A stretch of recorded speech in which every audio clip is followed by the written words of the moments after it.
nice when I hear the Gulf of America.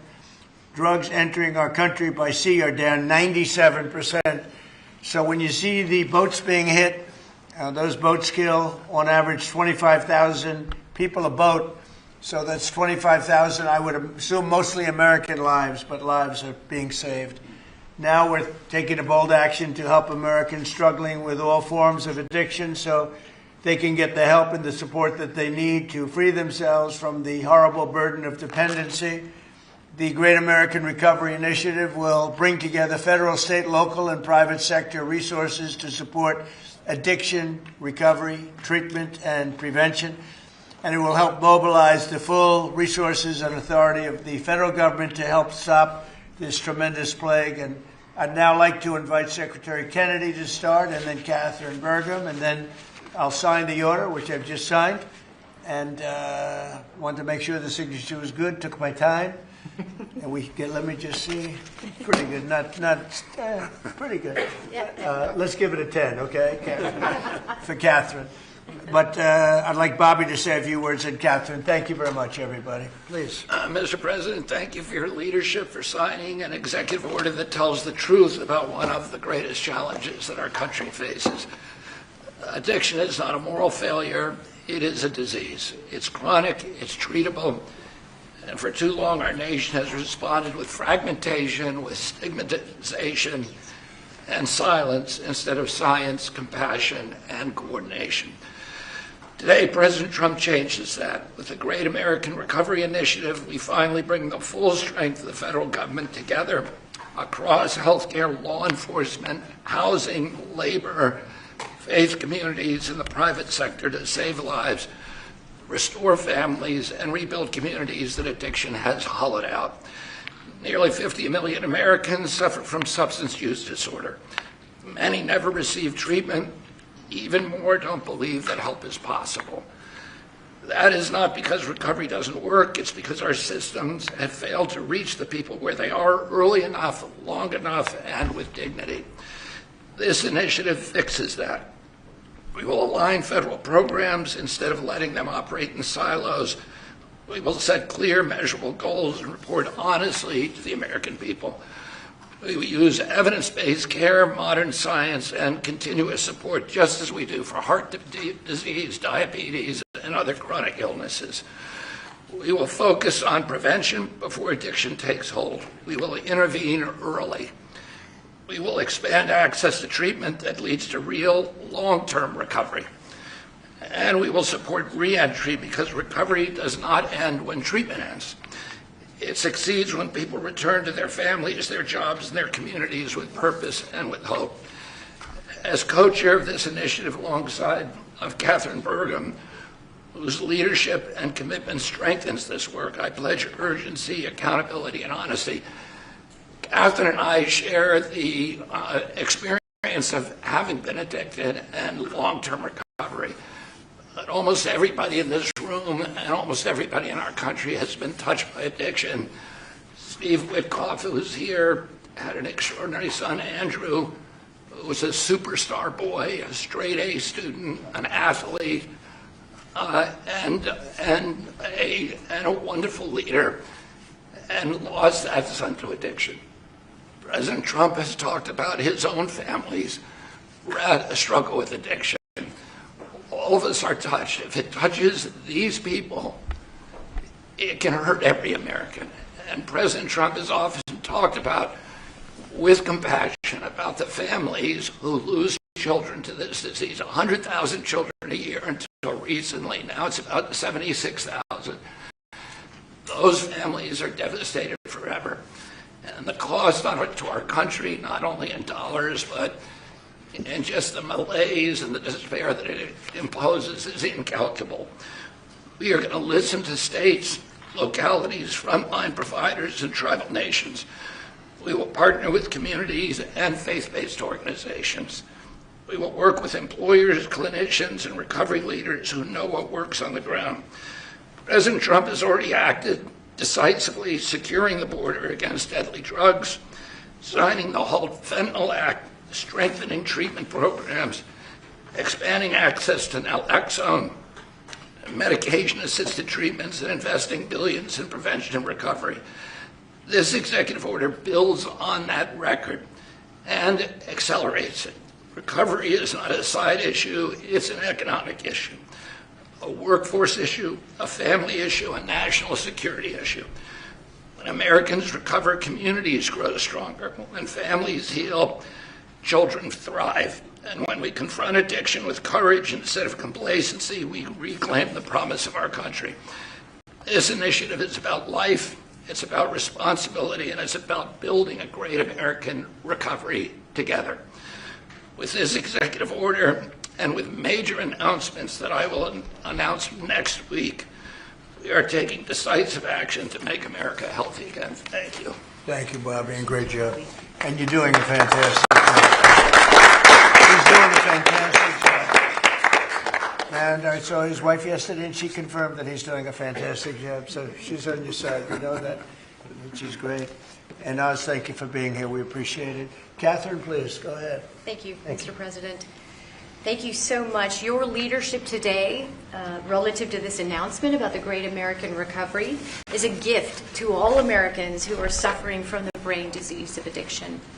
And I also want to thank First Lady Melania Trump for her leadership during your first administration, and now the work she's doing championing youth and children, especially related to foster care, where early trauma and instability are often consequences of the disease of addiction.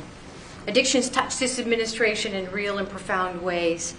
President Trump, you've openly spoke about your brother Fred, who struggled with addiction, shaped your life and your understanding of this disease. And Susie Wiles carries the lived experience of her father, the late, great Pat Summerall, whose recovery journey became a source of hope for millions. Vice President Vance has shared his story of his mother's battle and recovery. And as Secretary Kennedy just said, he brings his own lived experience, proof that recovery is not theoretical, it is possible. These stories matter because they are not isolated. They reflect the reality of the over 190 million Americans, that's half our nation, who are impacted in some way by the disease of addiction. And I am one of them. I started drinking in high school, and I was a blackout drinker from the start. For 20 years I struggled, relapsing constantly starting over, constantly trying to stay sober and failing. I reached a point where I truly did not believe there was one single reason for me to keep living, and I was suicidal at the end of my drinking. One day I was out walking alone. I didn't have faith. I wasn't religious. But something in me said I should ask for help. And out loud to no one, because it was just me, I said, I don't know if anyone is there, but I need help. And that was the day I became sober. 15 years later, I found myself somehow standing in front of people as First Lady of North Dakota, thanks to him. But I was asking people to share their stories openly about addiction so we could eliminate the shame and stigma. So more people would reach out for help and more lives could be saved. And today I'm standing here in this incredibly beautiful Oval Office. And if not for the grace of God, I would not be alive today with over 23 years in recovery.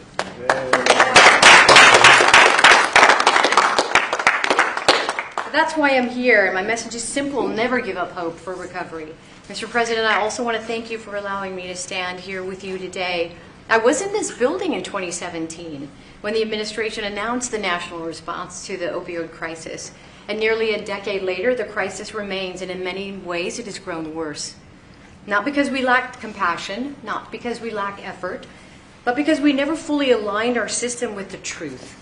Addiction is not a moral failure. It is not a character flaw, and it's not simply a behavioral issue.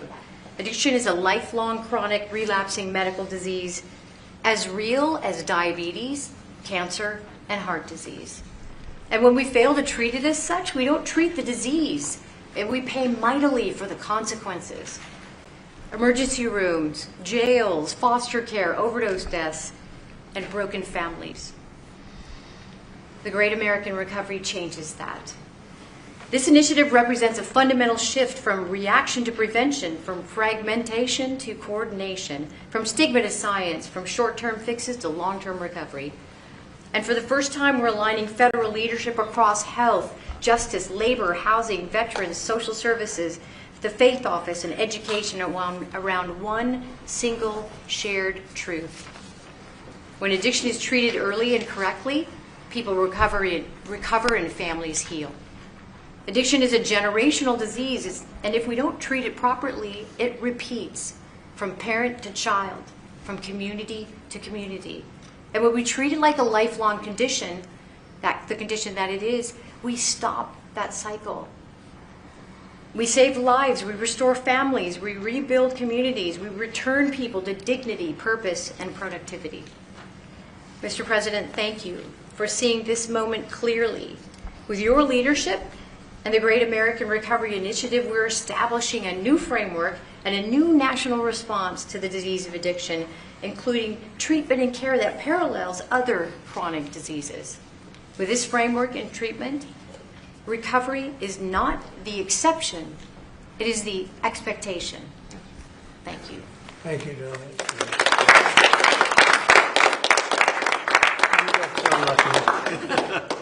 You know, I saw them riding horses in a video, and they said, "Who is that?" I was talking about her, not him. And they explained it. I said, "I'm going to hire him because anybody has somebody like you to be with. It's an amazing tribute, and it's a great couple, amazing couple." And she's very much a part of his big success. He was a fantastic success, as you know, having been one of the most successful business people. And I saw him campaigning, a great governor, two-term governor. He did a fantastic job, North Dakota. And he's done a great job, and I'll tell you what, Catherine's a very big part of it. I see it. It's just really one of the fantastic couples. So I appreciate it. What a beautiful job you've just done. And I'm going to give this to you, and you can figure out what you're going to do with Bobby. You know, but let's have a good picture of the two of them and everyone else. And I'd like to ask Steve Whitcuff also to say a couple of words when we're finished, because he's a very special person who I knew very well, an incredible person. So if you don't mind, Steve, I'll ask you to do that in just a second. All right? Please, Bob.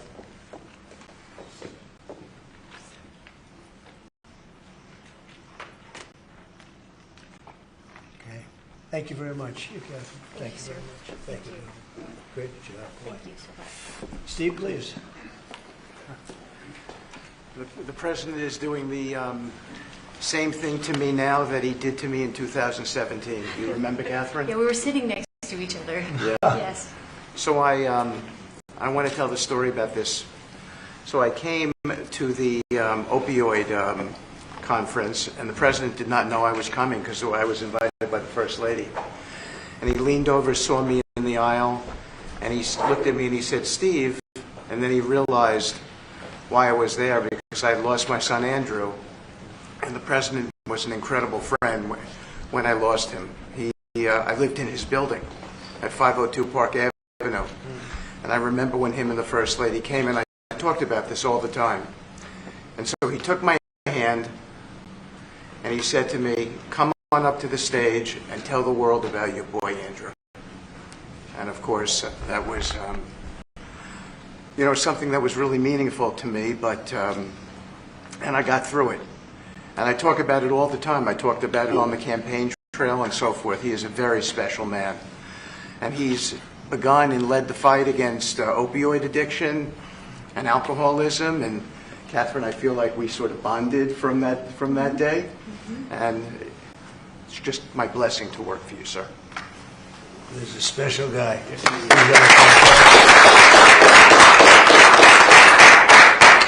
He and a group of people, Jared helped and others helped. Steve, peace in the Middle East, and we're there. Yes. A couple of little flames, but they're very little by comparison, and they'll go out quickly. Yes. They're already going out. And he's now trying very hard to settle up with Russia and Ukraine, and I think a lot of progress is being made there. And I told that Russia's not doing any shooting for a period of time during this Because of you. horrendously cold weather. Because of you. So we asked President Putin if they could stop the shooting for a week. They're being hit with proportionately the kind of cold that we're being hit. It's much colder in Ukraine to start off with, but it's really cold now, and he agreed to do that. We appreciated that very much. It's a nasty war. It's a nasty, nasty war. Would anybody else have anything to say? I can say that I am extremely late, but that's okay. Don't worry about me. Would anyone else have anything to say? Doug, you're doing a fantastic job, and we appreciate it. Marty, you are really something special. Everyone's talking about you. Every time, if I don't mention Marty, Bobby always mentions it. So we have a great team. Jay, great. Marty, great. Do you guys want to say something? Thank you. Well, historically, with addiction, the entire society has always been reactionary, and that's been the story of healthcare. But at the FDA, we are looking into incredible cutting-edge therapeutics, and we are being proactive, giving them vouchers when we see something that's promising to get an approval as quick as weeks in an era of a 10 to 12-year approval time. And the ultimate therapeutic is community, houses of worship, addressing loneliness. And so that's part of the MAHA agenda, thanks to Bobby's. Thank you, Mr. President. Thank you very much. Great job. Thank you. Jay? Mr. President, in 2018, you launched the HEAL initiative, helping to end addiction long-term at the NIH. It's paid fruit. It's yielded fruit. The ingenuity of small business has developed products that can deal with pain without opioids. The naloxone, which saves lives, right. That was the fruit of NIH. And for the kinds of investments that are your administration that you made starting from the first Trump term to now, will continue to pay dividends. The kind of research that the NIH is doing will help turn the tide, make people's lives so much better, restore families. All of the addiction that we've seen, 80,000 deaths we saw, the huge spike in addiction deaths, during the first Biden term is going to be a thing of the past, and I'm so proud to be part of And this. fellas, some great things happening, right? Yeah. Marty, there's great, really great things happening, I hear, and some pretty big announcements over a short period of time, right? Yep. Moving drugs over the counter so you don't need a prescription. Yeah, right. Naloxone, which treats opioid, is one of those drugs. And we're being proactive with synthetic 7-OH, a new opioid that's showing up. And we're working with the DOJ on addressing that because chemists are coming up with new opioids faster than the government has been able to keep up. We're going proactive on these new chemicals. That's great. No, I hear fantastic things. Thank you all very much. We really appreciate it a lot. Thank you, Oz. He's doing a fantastic job. Thank you all very much. I appreciate it. Thank you, please. Thank you. Mr. President, can you respond to the new Fox poll that says people think ICE's tactics are too aggressive? Photographers, reporters, we're done. Thank you. Cameras, we're going. Thank you, press. Thank you, guys. Thank you, guys. Thank you. Are we going to flip for this, or what are we going to do? Oh, sorry, I really do have to get Come on over. Let's talk to you for a second.